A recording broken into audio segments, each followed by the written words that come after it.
We are recording. We're here with Glenn. How you doing today, Glenn? I am doing well. So I just want to introduce you to my audience because we have a small point of contact, which is this effective altruist movement. And I think it was Bentham's Bulldog restacked you. I'm guessing that's how I got exposed to your stuff. But just honestly, like, there's so much being written on Substack. I don't have time to read all of it. And I will admit, I'm guilty of skimming articles. Like, I'll see an article, I'll skim it. It might be a great article. That's my tendency, is to skim rather than to take the time to read word for word. But you have this article, and it's the drowning child. I believe the drowning child argument until I heard these unassailable criticisms. Now I give all my money to DEI trainings, and I started reading this article, and it's the only article on Substack that ever made me laugh out loud. I thought it was hilarious. It was effective. It's not a long article. People should go read it. It's a quick read. But it's one of my favorites.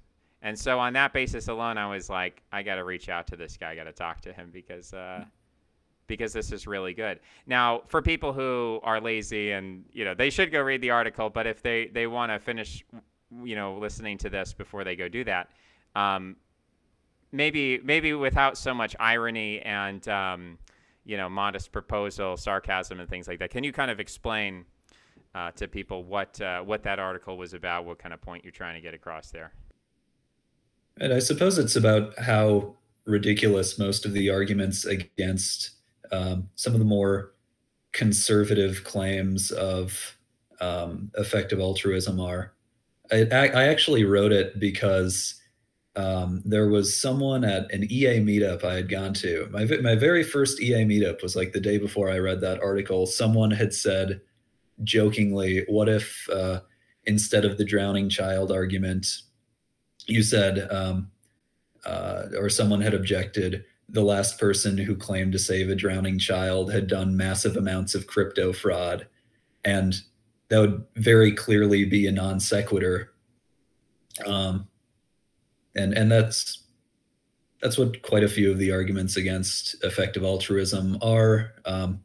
The others that I had mentioned, you can find have been made. A lot of them are these really shallow identity-based criticisms. One of them is what if we find out later that there's a more effective thing to do, which actually seems to cede the principles of effective altruism and say that it's just being executed in the wrong way. So I think that if you look at the drowning child argument that Singer had made, which is actually different from effective altruism, he doesn't really introduce anything about prioritization in that paper. He makes a very conservative claim, which is that if you think that suffering and death from deprivation is a bad thing, and we have the duty to prevent something bad if we have the power to do so, then we ought to, without giving anything up of comparable moral value. Yeah, I guess I don't come from the effective altruist camp, and I'm kind of inherently skeptical about things like utilitarianism and our ability to rationally figure out morality and have objective morality without religion and so on, and the role of moral intuition in that. But I wish I had read your article earlier, because I think it just, as you said, there's a lot of fallacies that when you are skeptical, you're like me and you're not coming from this camp and you're just sort of a critical, skeptical person. There's a lot of these little fallacies that are maybe attractive to people that, you know, when you spell them out like you do, then then it kind of makes you feel silly. And so I had a good chuckle about that. But, you know, you also, once we, you know, get past the satire, you've written some substantive articles here. One of them is on factory farming. So, you know, my background or basic belief is factory farming is bad. We should do our best to regulate it and ultimately abolish it. I am frustrated with the current. I feel like there is not a. I feel like for the left, there tends to be an individualist or cultural approach to factory farming, saying that the best way to reduce factory farming is simply to become a vegetarian as an individual, and to promote vegetarianism as a culture. But that to me seems like unnecessary and very slow and very marginal, as opposed to just saying, you know, you're not allowed to sell meat that has been raised under these conditions. So basically making organic and cage-free necessitated by law. And I think it's unfortunate that the left just hasn't, I don't know if it's a lack of organization or motivation or desire, there just aren't the numbers there, or if vegetarianism has become a distraction to that. I mean, those aren't, obviously vegetarianism is not opposed to a ban on factory farming, but it just seems to me like if you really are concerned with, and again, this might be a fallacy of, well, we can do two things at the same time. But I don't know. I don't see the realistic I can't imagine Kamala Harris coming out and saying we are going to ban factory farming by like executive order. And I can't see Congress doing that either. And I don't know what needs to happen in order for that to happen. But you've kind of, I think maybe you might be sympathetic towards some of my cynicism on this. But you've written an article kind of comparing and contrasting the two political candidates and their, in the broadest sense, you know, who is ultimately more likely to lead to greater animal welfare, Harris or Trump. Can you drill into that a little bit and lay out the facts for us? Oh yeah. So first of all, on what you had said, sort of in the beginning, before I get to you know, the election and where factory farming comes in, I think there's about three things I want to say here. Number one is I don't know if the left per se is really concerned about factory farming. I think that, right, if you look at Bernie Sanders loves the dairy industry, etc. I don't know if the left is the right term here. That's nitpicky. But number two is that I do think that there is this individual obligation to refrain from supporting the worst methods of animal agriculture through your consumer decisions. I think that we generally consider it a bad thing to contribute to something that's bad. And there have also been, if you look, I think Bentham's Bulldog does have a good article on this, that you know, it just would make sense that on average, your individual decision not to purchase X amount of animal products from factory farmed animals would result in reducing total production by X amount. And then finally, on the issue of individual versus systemic change, I think you make a very good point here. And the animal advocacy movement has actually been sort of moving in the systemic direction. It actually started, if you look back at the history of the sort of animal liberation movement in the 70s and 80s, was focused mostly on experimentation and vivisection, which is interesting because that is not something that individual consumers actually have a great deal of leverage over. And so the direct effect of getting people to join the movement is small, but the second order effect, it right gets people in the movement, it gets them active, is much larger. Increasingly, so after the 80s or so, going into the 90s, 2000s, basically up until a few years ago, it was this focus on individual consumer choices and asking people to go vegan. And that wasn't actually very successful. After a few decades of advocacy, we don't really have any more vegans per capita than we did a few decades ago. And especially since effective altruism has gotten into animal advocacy, you're seeing more of a shift to sort of a political movement. Prop 2 and Prop 12 in California, the highest profile cases. There have been ballot measures in other states. These are mostly welfare regulations of the kind that you had alluded to. Okay. So those are my three very, I suppose, very long clarifying points before.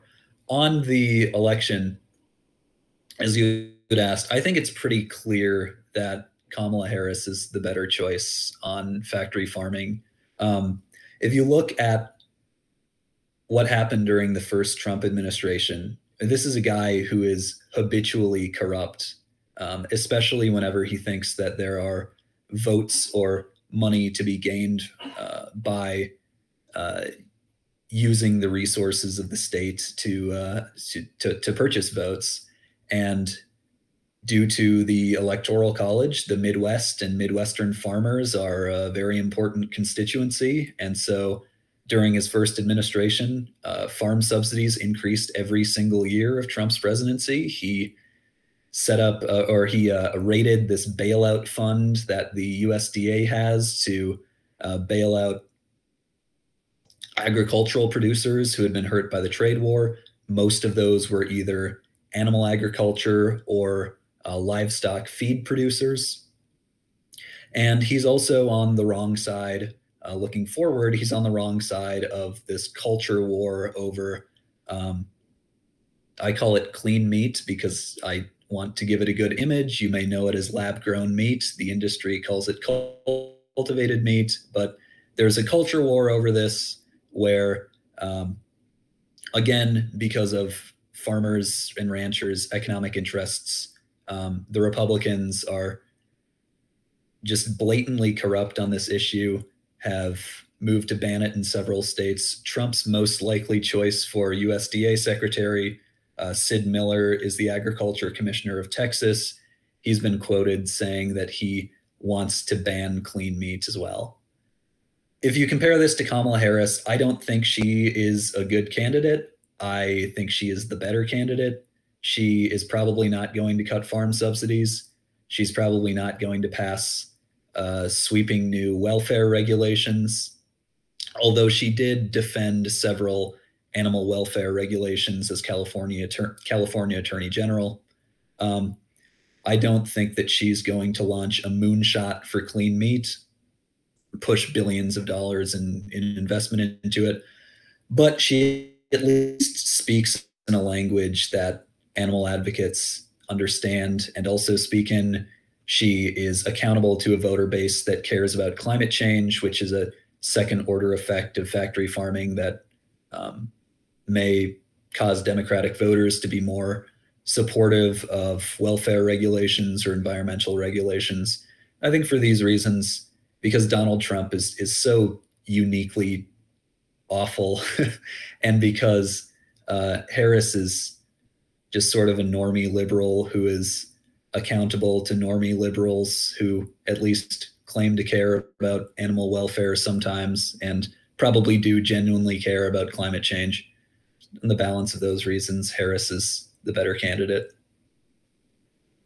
Yeah, a couple of things. I was listening to the vice presidential debate. I said the campaign debate, and I heard Tim Walz make a comment that was disappointing and might be related to this. He was, I don't even remember the context in which he said this, but he was kind of defending like a Democratic Party policy, and he was saying, well, it's not just Green New Deal people who say this, it's farmers too. And I'm really tired. Republicans do this as well, but I'm really tired of politicians talking about farmers as if they're somehow like people in their backyards with their gardens, and like they're getting dirty with their hands, and like we have this really, I mean, like the agricultural industry has done a great job of PR versus like, you know, the drug industry right now is like totally under attack by Republicans, where they're like, you know, Pfizer is an evil company and RFK is he's a mainstream figure, and like and the Sackler family and the opioids, like, I mean, those people are getting hammered in terms of PR. But the agricultural industry, it's like, oh, I'm a farmer. That means I'm like a rural conservative American, and I live. And so it's like the Tim Walz comment to me reminded me that the majority of Americans, when they think about farmers, they think of like someone who's working class, middle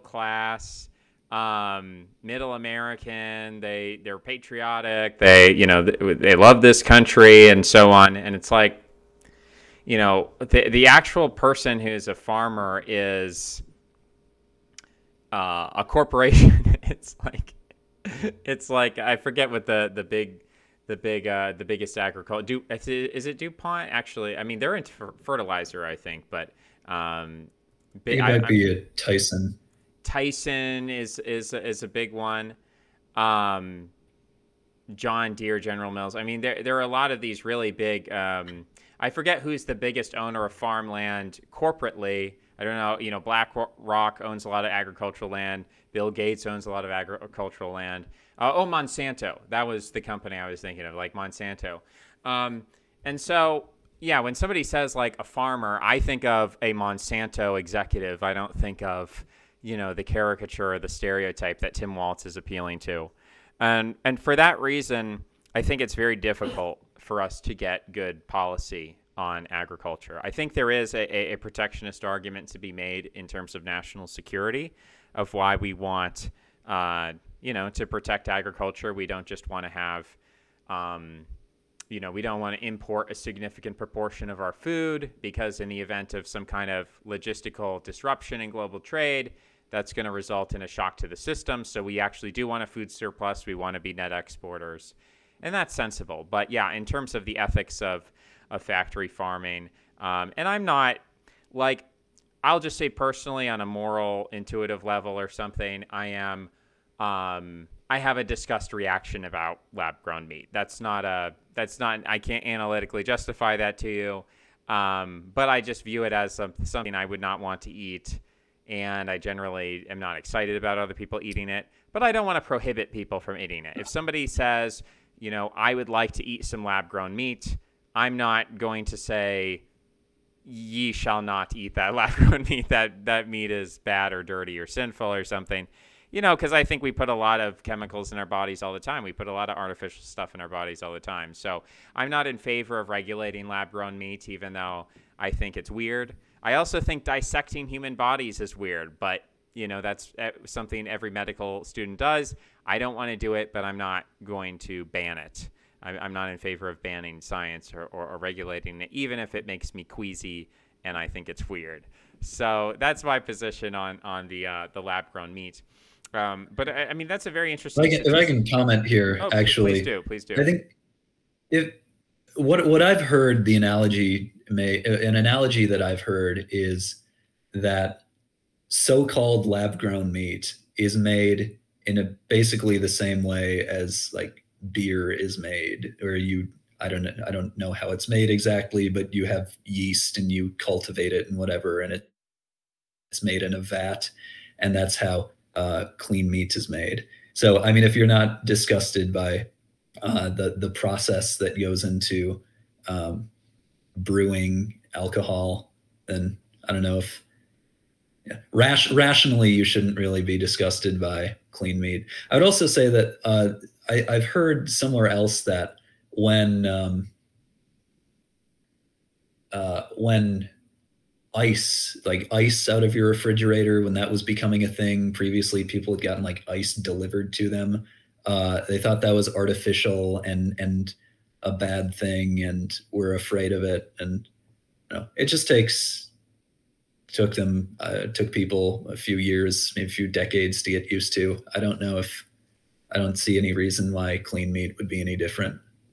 Yeah, I mean, so again, from a legal standpoint, I'm in agreement with you as far as what the law and regulation should be, and I support I begrudgingly support you, but in terms of my own personal decisions of whether I'm going to eat lab-grown meat, I guess maybe I just don't have a justification, and that's fine. But I suppose the reason why those rational arguments are not convincing to me is because I view yeast as like a fungus or something. Like I don't really care that. And by the way, I'm not a Mormon, but I don't regularly drink beer. If I'm going to drink alcohol, it's going to be, something else. Maybe that contains yeast as well. It doesn't matter. But like, if someone told me, if there was a study that came out and said like yeast is hyper intelligent, and when you drink alcohol, you're like, hurting these sentient beings, then I'd be like, okay, it's not a big problem. I'll go from drinking 1 shot a year to 0 shots a year, So that's not that's not very compelling. It would be compelling maybe to an alcoholic, but, in terms of the differentiation between animal cells and yeast cells, I guess I think there's a differentiation that goes beyond cognitive capacity, because I think when you're growing lab-grown meat, there's never a cow brain that's forming. These are muscle cells that are completely separate from any kind of central nervous system that would be able to detect pain or suffering. And I guess what I'm saying is that I think that again, this is like this is just like a religious belief on my part, but I just think that because those muscle cells have the DNA of cows, which are capable of eventually, like if you take the cow DNA, you could potentially take a muscle cell from a cow and you could create an entire cow out of it, because you have access to the DNA, and therefore every cell in an animal's body contains the instructions for the creation of that organism. So there's to me, it would be like taking the scrolls of the Torah and desecrating them in a certain sense. It's like a form of religious desecration, whereas I view yeast as like a lower life form, and therefore I'm okay if we like desecrate the yeast, because it's not sacred to me. But I think that animals with brains are sacred, and we should not desecrate them, even in a symbolic form. Like, even if somebody painted a picture of a cow being tortured and showed it to me, I would I don't want to see that, and you should not have painted that, unless it's for the sake of say, like, if it's pro-animal propaganda, then I support like showing images of tortured cows to people if it actually prevents real cow torture. But just independently, if we had made factory farming illegal and it wasn't an issue, and then someone like enjoys painting pictures of cows being tortured, I would view that as an immoral act. Not because if you paint a picture of a cow being tortured, that somehow you're like manifesting, in the astral realm, a real cow that's being tortured or something, but just because I have like a moral revulsion toward that on a symbolic level. And so that's why I personally have an aversion to eating lab-grown meat, because it seems to me to be a perversion of something else. But yeah, I'm sure that if we get cheap lab-grown meat, my grandchildren will look back and say like, oh, Grandpa he was like one of those people who thought it was weird to have delivered ice, and now we just make it at home, So, these feelings that I have are not, I don't think I'm going to argue. Obviously, if someone supports lab-grown meat, I don't have any rational argument or I shouldn't say support, because I want to clearly distinguish the legal thing from the moral thing. I'm never going to convince someone who enjoys eating lab-grown meat that actually that's a symbolically perverse act and you need to stop that. And if you want to eat cow meat, it should be from a real cow. Yeah, I'm not going to win any converts to the cause here. But I guess I don't even intend to really defend the belief. I'm just kind of explaining why I'm resistant to rational argumentation. This is just I guess I'm just a religious nut on this issue. But I still support you're right. You're out veganing me. Oh, are you a vegan? You're a better vegan than I am, I guess. Well, actually, I don't think I would eat lab-grown meat either. It's just I think plant foods are probably better for you. But. Ah, okay. Okay, yeah. So we have also a nutritional disagreement where I think that I think we should decrease our lifespans and increase our musculature and our other aspects of our quality of life. So we have a disagreement on that. But I will defend your right to be a vegan, even if that's not a choice that I would make. But I think we on the legal issue and on the policy issue, yeah, I mean, we agree that we got to change the laws on this. And unfortunately, the Republicans are really beholden to big agriculture. And unfortunately, the Democrats are to an extent as well. Maybe to a lesser extent, but, it's like many things, many issues. We have bipartisan corruption, but one party is slightly less corrupt than the other party. So hopefully Harris wins and she surprises us in taking on big agriculture. Your follow-up article is actually following the flow of this conversation quite well, which is keep your government hands off my farm subsidies. You basically kind of already go into that there. So people want to read more about that. You've got an article on that as well. And I mean, you're a vegan, so you know better than I am, but I was really surprised when you said that the percentage of veganism hasn't changed in decades, despite like all of this quote unquote propaganda. And I mean, I think that the left has been culturally successful in a number of ways: secularism, atheism, agnosticism. It seems like the left is winning the culture war sexually. It seems, LGBTQ identification. I mean, there's so many areas where we have seen increasing identification with left-wing cultural groups. But you're saying that there hasn't been any growth in the vegan population at all in the last decade? Let me fact check this right now. I'm looking at Gallup of Americans from... Yeah, since 1999, they have data going back to the percentage of vegans and vegetarians has not changed. This is remarkable. And that's despite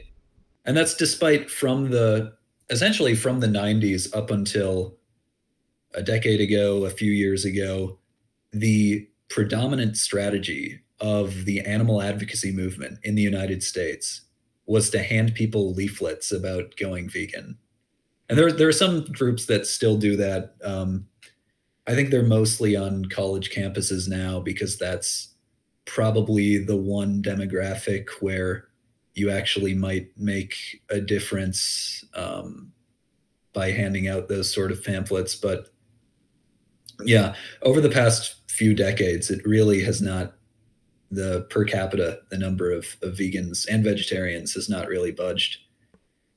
That is fascinating to me. I actually want to bring some supplemental data in here that kind of explains or drills down into what's going on. Is that if you break Americans down by age group, so 65 plus, 3% are vegan, 2% are vegetarian. So there's actually more old vegans than there are old vegetarians, ironically enough. I guess if you're an old person, you just go full communist rather than half communist, right? Joking around. But for the next group, 50 to 64, it's 3% vegetarian, 1% vegan. And then for 30 to 49-year-olds, so this would be like your millennials and some Gen X, it's 8% vegetarian, 4% vegan. But then for the youngest group, which is mostly Gen Z, at this point, it's 7% vegetarian, 3% vegan. So they've decreased in both categories by 1%, which is not what I'm supposed to. I've heard that all of these young Zoomers are like, super liberal and, they're all about wokeism and stuff, but apparently that doesn't apply to food choices. Although I will say, based on political ideology, conservatives are the lowest percentage vegan vegetarian at 2% each, and then moderates 3% vegetarian, 1% vegan. So, I mean, that's kind of in keeping with moderates being middle of the road. And then liberals, 11% vegetarian, 5% vegan, which is strange. I'd love to see political affiliation plus age demographic together, because from my understanding, young people are more likely to identify as liberals than any other demographic group. So it seems like even though young people are becoming more liberal affiliated or identifying than older generations, young liberals are less likely than older liberals, Gen X liberals, and millennial liberals to associate veganism with vegetarianism. So those two seem to be coming apart, which is interesting. And I wonder what other demographics, racial demographics, immigration. I wonder what the impact of that is as well, because my stereotype of a vegan is a white person from Vermont, who's a liberal, as opposed to someone who's maybe liberal for racial or for critical theory reasons of as a racial minority, I think the Republican Party is the party of white supremacy, and therefore that's why I'm a liberal. But it might not therefore translate that just because they're a liberal for racial reasons that they then are convinced by veganism and vegetarianism and animal welfare arguments. The last bit of information I would throw out there for people who are interested is that low-income people making less than $30,000 a year are the most likely to be vegan and vegetarian 9%, vegan 4%, and then that decreases for 75,000 plus a year to 4% and 2% for vegetarians and vegans respectively. So and that is also contradictory to my intuition that vegans and vegetarians tend to be richer. This is somewhat like LGBTQ affiliation, where I think you would assume that richer people are more likely to come out as gay than poorer people. But that's not the case. So I guess I'm learning some things here today. I guess I'm contradicting some of my previously held assumptions. So I don't know if the page you're looking at has racial demographics, but it's a pretty consistent finding that Black people in the United States, at least, are most likely to be vegan. Wow! Like about 3 times as much as white people. Really? Okay. That is. I think that's mostly because of health, because there are some I think that in the Black community, there tends to be more greater incidence of heart disease. And so just because of health, they're more likely to embrace a plant-based diet. Okay. I'm looking at a page here called Found Analytics, and I'll post this all in the show notes so people can scrutinize this stuff. But it's saying that for our total population, there's about 60% non-Hispanic white. It's 13% Black. There's other Hispanic as a category, and Black Americans are. This one actually is showing that. It's putting Black Americans as less than 10%. So I don't know if I even trust this data. But for the or that might be incorrect. I was reading a different category. But anyway, for those who say they are vegetarian, Black Americans are underrepresented again in that group, and those who are true vegetarian are underrepresented. The ones who are overrepresented are those who identify as other. So neither Black nor white nor Hispanic. And so that would indicate to me that racially mixed people are the most likely to be vegetarian and vegan. This is also, if they say, I think the question was, have you eaten meat in the past year? And those results pretty much map up with the identification. It seems that whites are proportionately represented at every level. Hispanics are underrepresented And yeah, blacks are underrepresented. So we'll have to compare notes on this. You'll have to send me some data, and I can post this data. And of course, this is the first time I'm really investigating this because I just kind of had these assumptions, and I never really questioned them. So it's very interesting. I know that, for instance, Indian Americans, or if you break it down by religion, for example, people are much more likely. I believe Hindu Americans are much more likely to be vegan, vegetarian. Even on that, the veganbits.com is showing something that says Buddhist/Hindu are, and maybe this is broken down by 100% categories, actually. I don't think this is of the group. I think this is out of the total what percent. So out of all vegans in America, 9% are Buddhist or Hindu. 34% of them are Christian. That's kind of a deceptive. I don't like that graph. So I'll have to kind of do a deep dive of this on my own. I don't want to spend our precious time Googling things and spitting out statistics to you, because we've got some other topics we can venture into. So you had said something that I thought was interesting, and probably every Harris supporter would agree with you, that Harris is not the perfect political candidate. We've already talked about how she is not a perfect political candidate when it comes to animal rights. She could be much stronger, and she's not as strong as she could be. I particularly think her vice presidential candidate probably is even weaker than she is. But can you touch on some other issues where maybe you think Harris is weak and she could be stronger, or maybe even where she gets it wrong? Well, I'm not on the left. I mean, I think that laissez-faire economics are just a good thing. So, I mean, I think her whole economic philosophy is flawed. I think that on foreign policy, she's been sort of just a blob creature, really just this reproduction of the foreign policy establishment. I think that on you could probably just go down the list on every single issue, except for I can't think of what comes to mind. You could probably go down the list, and on most issues, I would disagree with her. I just think that she's better than Trump. That's fair enough. So let's get away from the candidates, because that's the world of mundane realities, and I want to get to the world of heavenly ideals and focus on the issues themselves.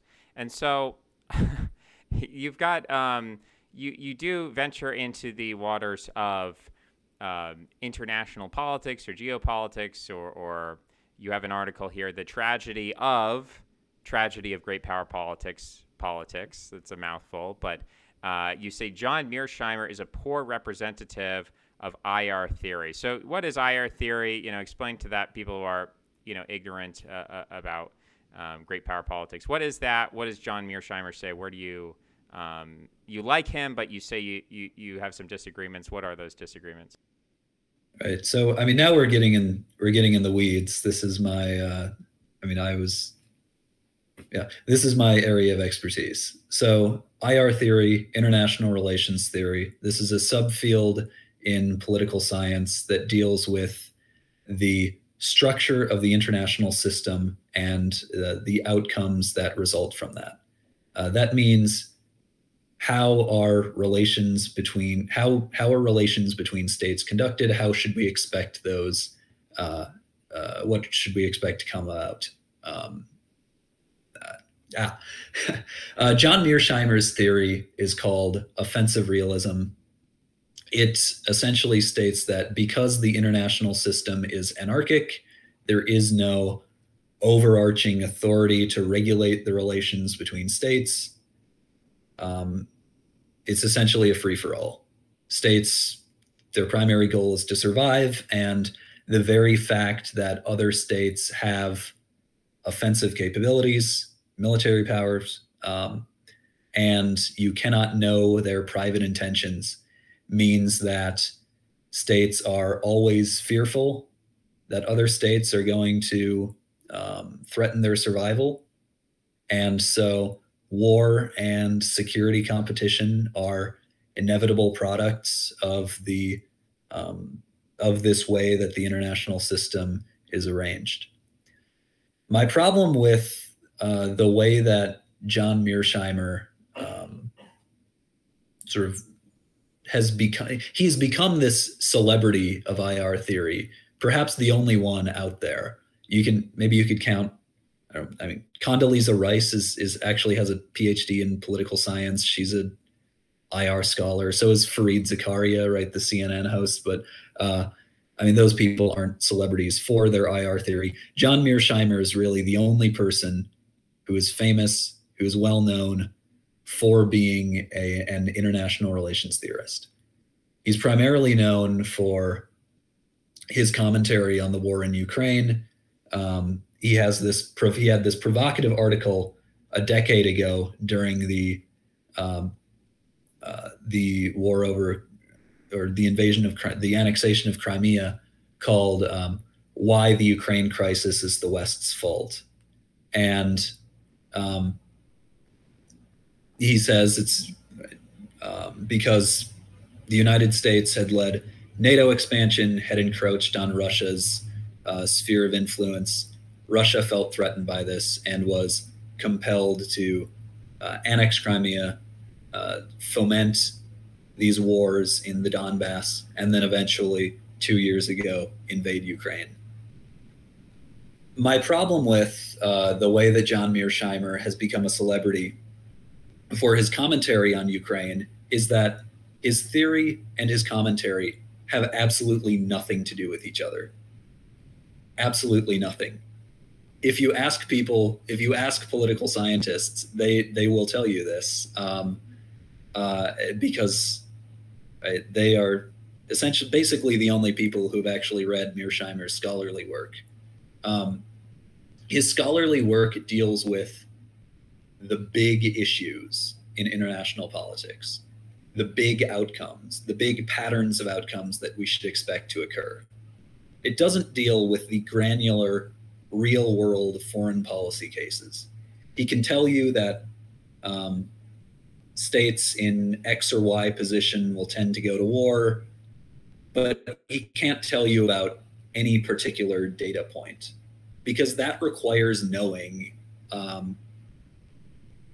the domestic politics that are involved, the norms and institutions that are operative, sometimes the idiosyncratic quirks of the leaders involved, right? I mean, if you remember 2.5 years ago, Putin had all these meetings at long tables. People thought he was afraid that COVID was going to kill him, and he was insane.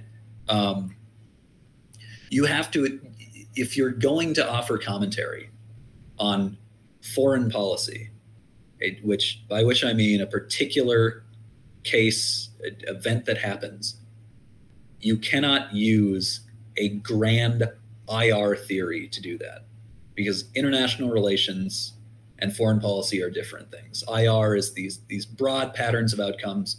Foreign policy are specific things that happen. And Mearsheimer, God love him, he is a brilliant theorist. He is a wonderful person, but he does not respect the different. He does not sort of recognize that there are a lot of things that happen in the world, including the war in Ukraine, that you need very specific expertise to talk about, and you cannot be a grand theorist and offer or use a grand theory to generate an applicable analysis of a particular foreign policy case. Yeah, I guess the way that I would approach Ukraine is from I don't know if I would call it a grand theory. I mean, the first guy that I read who I felt like covered geopolitics was Zbigniew Brzezinski. I believe he's dead now.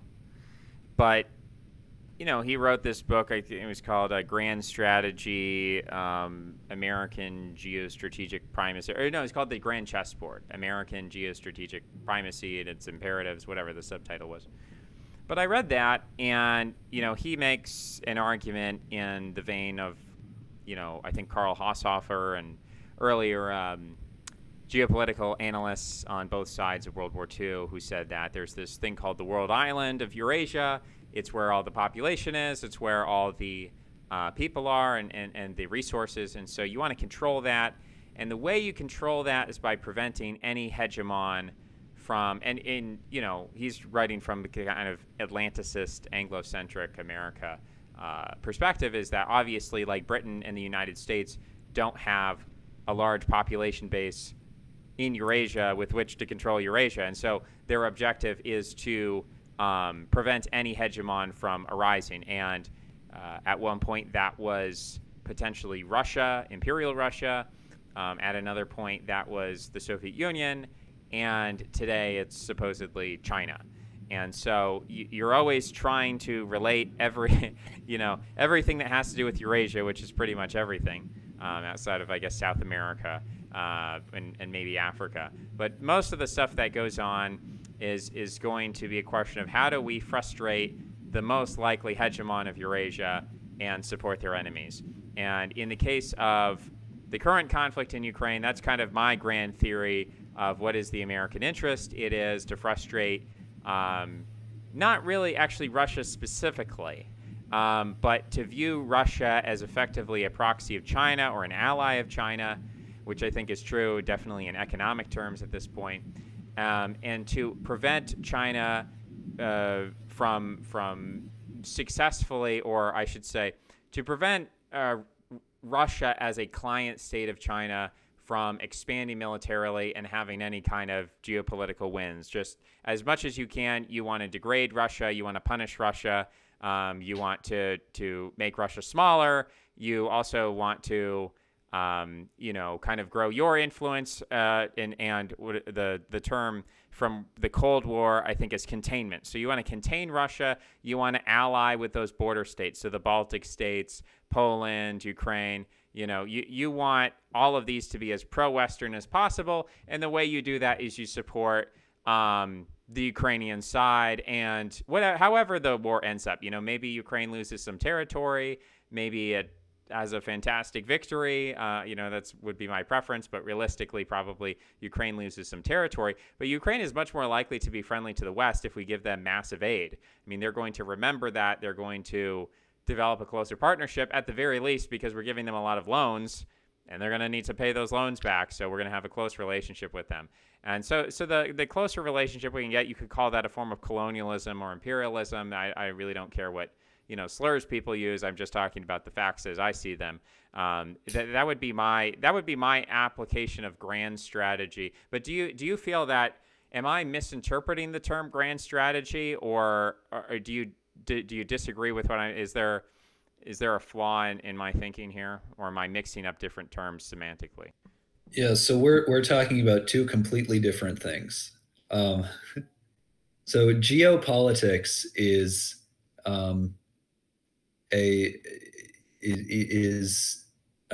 comes from the discipline of geography, whereas IR comes from the discipline of political science.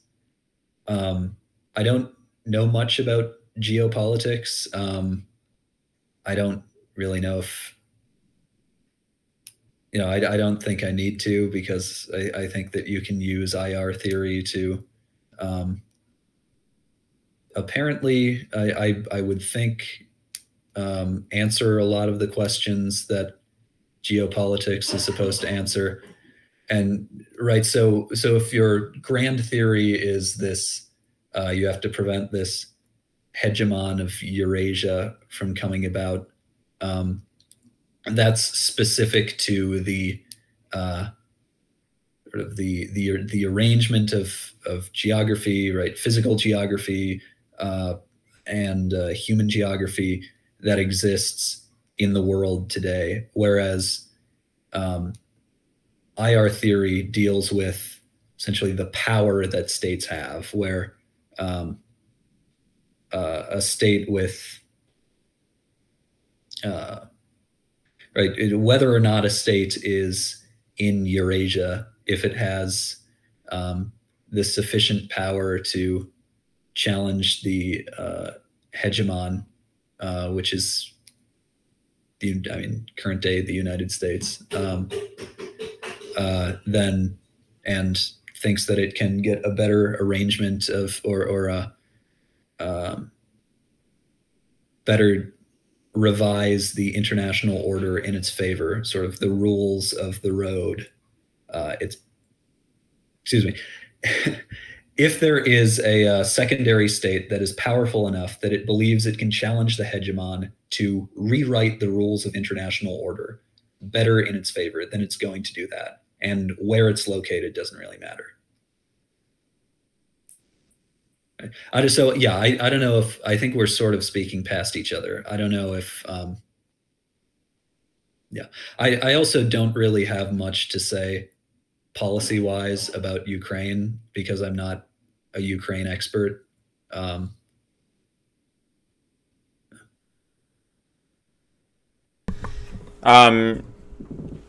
Yeah, so I guess this question of international relations and that as being a distinct field, a distinct area of study from geopolitics, it almost sounds to me like you're saying that if we study international relations, we're not actually going to be able to derive real political policy decisions or opinions from that. These are two separate things. So what exactly is the usefulness of international relations theory? What does it allow us to do, or what hypotheses does it give us to test, or what is the usefulness of it? No, it does give you, it does tell you things about the real world if you use it right. I just don't think Mearsheimer is using it right. So if you look at what, as I had written in that article, what some of Mearsheimer's grad students have done using this paradigm of offensive realism, they've come to some policy relevant conclusions, right? One of them, I'm sure I linked the article, the journal article in the Substack article, concluded that even if you give a state an alliance guarantee, it's probably still going to want nuclear weapons because it cannot trust its own ally, because states cannot know other states' intentions. Right. So there's one, and then that article looks at the case of West Germany during the Cold War. Right. So there's a very specific thing that you can say, that you can derive from the theory of offensive realism. It's just that if you're going to apply it to a particular case, you should also have some knowledge about the case, right? So if I'm going to say, this is a theory that we developed based on the case of West Germany, and I want to determine if it applies to South Korea today, right? South Korea has made some noise that it wants to acquire its own nuclear weapons, even though it has a US security guarantee, right? You have to make sure that the theory does apply in this particular case. And if you're going to recommend policy in this particular case, you should probably know at least the first thing about South Korea. And then once you start talking about, knowing things particular to South Korea, you have exited the realm of IR theory and entered the realm of foreign policy. Yes. Okay. So it sounds like what you're saying is that you're not confident that Mearsheimer has the requisite experience with regard to Russia and Ukraine, and he's just kind of saying, well, you don't need to do that. You just need to apply IR theory, and you're saying, we need specific information here. But it also sounds like you don't necessarily have a strong opinion on it yourself because you feel like you're not an expert in that area. Yeah, I could say that Mearsheimer is in he has a very particular, very strong opinion, which is that Russia had to invade Ukraine to stop it from joining NATO, which I know enough to say that that's wrong, because Russia was already funding, arming the separatists in the Donbass, which meant that, and had annexed Crimea, which meant that in 2022, Ukraine essentially did not have a border. And you cannot become a member of NATO which would obligate other states to defend your border if you do not have a border, right? Now, I think you can say that there's a plausible case that Russia invaded not because of Ukraine and NATO, but because of NATO in Ukraine, that there were NATO weapons in Ukraine, right? There's a plausible case for that. I don't know if that's correct, because I'm not an expert on this specific area or subject matter. But I mean, I do know enough that Mearsheimer's very particular claim is wrong. Sure. Yeah. I guess I think that I guess it sounds like you're saying, you know, Mearsheimer doesn't have enough information. If we did have enough information, then we could say something decisive like that. But before we bring in that, you're not making a sufficient argument to come to those conclusions. We need more information. And yeah, I think that I try to sidestep. I guess, whether it was inevitable that Russia invaded Ukraine, or Russia had to, or had a moral obligation, or, you know, the Russian state is, yeah, like, so this is kind of interesting, because what's going on in the Middle East right now, and I don't know what Mearsheimer would say about this. I guess he might have already spoke about this, or events are changing in real time, so he might have an update. But you know, does Iran have an obligation to fire missiles at Israel? So, you know, a couple different ways you could look at that is you could say, well, if the Iranian regime does not fire missiles at Israel, the people of Iran will rise up and overthrow the government. And therefore, there's a political necessity for Iran to do that. Is that actually true? I mean, I've heard that argument. Is that actually true? Like, could the Iranian regime just crack down on protests and maintain its power without lobbing missiles at Israel? I don't know. But unless we can claim that we have some evidence for that, I don't think that's the case. And I don't even know if that's Mearsheimer's argument, that if Putin had not invaded Ukraine, then like the Russian state itself would have fallen apart eventually, because we all know that once you control Ukraine, the next inevitable step is an invasion of Russia, then Russia will collapse. Yeah, I don't know. Some of these arguments seem to me to have like a moral tint to them. Like, you know, well, Putin has an obligation to protect the Russian people, or the Russian state has like a thing called a self-interest. And because of this thing called self-interest, it necessarily is forced to act in this particular way with regard to its security. Like, you know, the Russian state, for example, is not allowed to become a liberal democracy where it is a partner to Europe and sacrifices a bit of its sovereignty in exchange for, you know, closer economic and cultural ties or something like that. You know, is that, I don't know, is there like this objective science? I mean, it sounds like that's what IR theory would suggest, that states are compelled to act in this way. In the same way that we could say, like, you know, if you find a wild animal and you like scream at a wild animal, you will induce a fight or flight response. And that's like the animal has no choice. It's just sort of acting on instinct. And we can model states accordingly, that if you interact with a state in a certain way, if you threaten the state in a certain way, then the state is forced to react to defend itself, as if it's acting on instinct, because that's just the logical, rational thing it has to do. And that seems to contradict the idea that there are actually, like, I don't know, human interest groups. Like, for instance, with the Soviet Union, the Soviet collapse, I would model that to say that there were individuals within the Soviet Union that thought they could profit off the collapse, and therefore they engineered the collapse. I mean, other people have other theories, but that seems to contradict maybe the idea that, like, there is this monolithic thing called the state, and because Putin is the leader of the state, he just has to follow the logic. Again, I'm not an expert in IR theory, so maybe this could be kind of our last topic before we wrap up. No, so I think you're actually getting at something really important here, which is that the type of theorizing Mearsheimer does, he is a realist.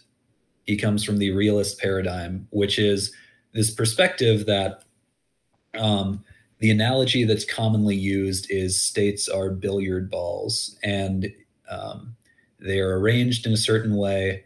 And if you set one of them in motion, all of the other ones are going to react in a way that is outside of their own control, right? That states, in order to survive, have to act in a particular way.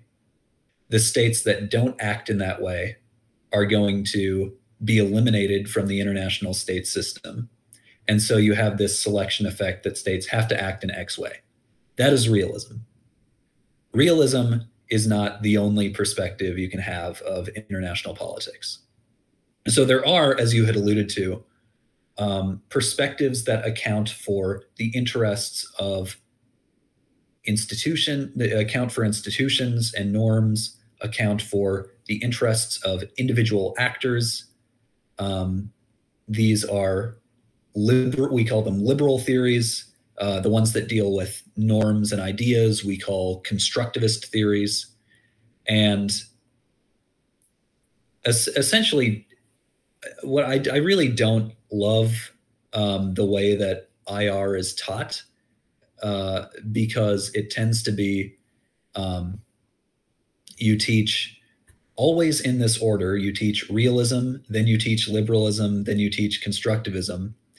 And sort of the thing what that does is it gets people to think that you have to choose one of these theories and become a cheerleader for it, and you will fight for that to your death. That's sort of what Mearsheimer does with offensive realism. All of his grad students are basically just clones of himself. But it's really not what you should do. There are realist questions where realism provides the scaffolding of an answer. There are liberal and constructivist questions. And it really just depends what you're trying to answer in international politics for what theoretical paradigm is appropriate. And then if you go and try to apply that to real world questions, individual foreign policy cases, the theory provides the scaffolding, and then you can throw out parts of the theory when there are factors in this individual case that the theory was not meant to accommodate. Right? You have to have to know the case in order to talk about it. This is interesting. This is something really I should kind of do my own research on, because I'm a fan of Machiavelli, and apparently Machiavelli is like the father of realism as a school, and I find myself to be maybe suspicious or of at least the realist school as represented by Mearsheimer. I'm not entirely convinced, but who knows? Maybe I'll do some reading and I'll change my mind. If you have time, there's one more topic. So I listened earlier today to your interview with Matthew, Bentham's Bulldog, and I heard you mention an awful lot Rothbard and Ayn Rand, and it seems like you were saying you were an ex-libertarian. Yes, I was a bad libertarian, but I was a libertarian. That's true. All right. I don't know. I want to know if you read. I wrote this pretty long piece on Rothbard's the intellectual history of Rothbard and the Cato Institute. Eventually, uh, and it concluded from that the political movement that Rothbard had inspired, the paleo strategy, is really doomed to failure as a strategy for libertarianism, while this elitist, effete strategy adopted by the Cato Institute, for example, is much more successful. Yeah, I mean, Rothbard was like at certain points, and again, I don't have like the quote in front of me, so I don't want to slander Rothbard, but there's some allegation that he was like rubbing shoulders with David Duke or something, and I don't think that anyone can seriously say at this point that that's. I mean, obviously, if you're a white nationalist, then you'd say, "Oh, Rothbard's awesome," but from just the perspective of how does libertarian succeed in the 21st century, it seems like funding people or taking that strategy of like we're with the paleo conservatives, Paul Gottfried, Pat Buchanan, we have to make an alliance with the conservatives here. And again, paleo conservatives who are not even mainstream within the conservative movement. So it's kind of like this idea of a coalition of the fringes. If you get enough dissatisfied people together, you can ultimately get some wins for libertarianism. And I think the reason why he was saying that is because at the time you had movements like the Sovereign Citizens who perfectly fit within Rothbard's conception of a libertarian and paleocon alliance, where, I mean, these were people, if you go back to the 1970s, we've totally forgotten and papered this over because they basically don't exist anymore in any identifiable way. But this was a huge movement. I mean, there were millions of Americans who were loosely affiliated with Sovereign Citizens. We're not going to pay taxes. We're engage in all kind of anti-Semitic conspiracies and about the Federal Reserve, and the John Birch Society was a part of this. So I think when Rothbard was writing just the situation on the ground, I think what he was doing is he was taking the empirical situation on the ground and he was taking that to its logical conclusion. Meaning, if the trends at this current juncture continue, then we should expect that libertarians' best case of success is kind of through this route. But as the situation changed over time, that alliance, I think, has basically collapsed. I mean, I don't know. I think that there was this hope with Trump. Obviously, Pat Buchanan endorsed Trump. I don't know if Rothbard would have endorsed Trump. I mean, maybe he would have. Absolutely. Yeah, I mean, that's their whole thing is like, we're gonna ride this Trump train, and then somehow, eventually, and again, if you actually listen to or read white nationalists, which very few people do because they're a very fringe minority, but if you did, you would see that there was this thing called the libertarian to alt-right pipeline. And this is what they believed. They believed that, the only way you can have a libertarian society with low taxes is we have to kick out all the Mexicans because Mexicans will never vote Republican because, libertarianism is a white racial ideology and only white people can be libertarians. That was their idea. And Rothbard never endorsed, I don't think he endorsed those ideas specifically, or at least explicitly, but he certainly egged on people who were sympathetic to that line of reasoning. And, I'm not a libertarian, so I'm not like, that's not really my battle to fight. But yeah, I think you make some convincing arguments that he was, in one way or another promoting the kind of populism which now has brought us J.D. Vance saying that housing should not be a commodity. And I kind of made a joke about this where I was like, well, Vance and Waltz are denouncing that housing should not be a commodity. Really, this is they're returning to the traditionalism prior to Henry VIII, where housing was a patrilineal inheritance, and you couldn't buy and sell it on the open market. And it's like, if you as a libertarian hear that kind of rhetoric and you think like the Trump train, the paleocon, progression that's going in the right direction. I mean, I don't know. Good luck to you. Again, not really my battle to fight. So whether you're right, I mean, I just oppose, basically, I mean, again, I wouldn't say I define my entire political ideology as anti-libertarian. Of if there's ever a libertarian doing anything good anywhere, that I must oppose them on like a personal grudge thing. But it's just not my top priority. My top priority is foreign policy and education and reproductive rights. And, you know, if there was a libertarian force that was capable of influencing those things in a positive direction, then I'm happy to be in coalition with those people, as some libertarians are. I mean, there are some libertarians who support Ukraine. There are some, but there are also libertarians who oppose it. So I'm not dead set on wishing all libertarians failure or wishing them the worst. But yeah, it's like libertarianism, to the extent that libertarian policies have succeeded. I think that what you're saying with the Cato Institute and kind of lobbying from the top down and going, going to guys like Bill Clinton and saying like, hey, you know, I understand the Democrat Party's this working class party, but what if you tried some free market stuff? What if you tried to balance the budget? And I think that's what gave us Hillary Clinton, even though she lost. I think she was a product of that strategy, much to the chagrin of actually paleocons. And I think they get a little bit jealous. They're like, hey, you know, you're stealing our thunder here. No, you're supposed to remain on the right-wing ghetto kind of thing. You're not allowed to fraternize with the left. So, yeah, I think your analysis is probably correct, but you'd know better than I am. I never read Rothbard.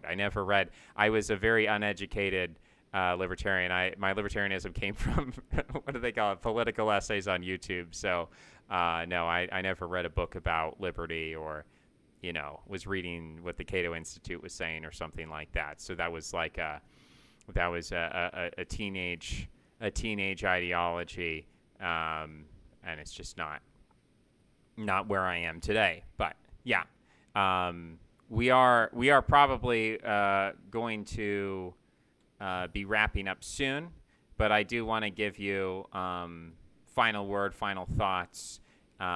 You know, obviously, if you felt like there was some things we didn't cover, I mean, I think there are some things we didn't cover, like the, you know, fish reproduction and so a few other topics, clean water, probably some areas where we might disagree, but it can be a spirited disagreement.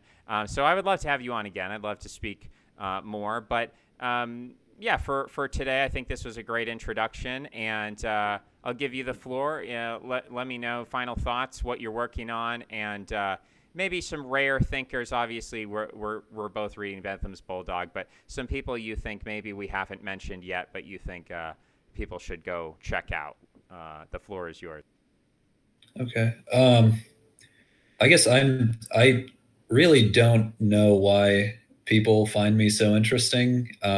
I think most of my subscribers are actually from the article I wrote about Jeff Tiedrich, and a lot of them are actually because he had reposted it and dozens of his followers started following me. I don't exactly know what's going on. I also think I'm much better spoken in writing than orally.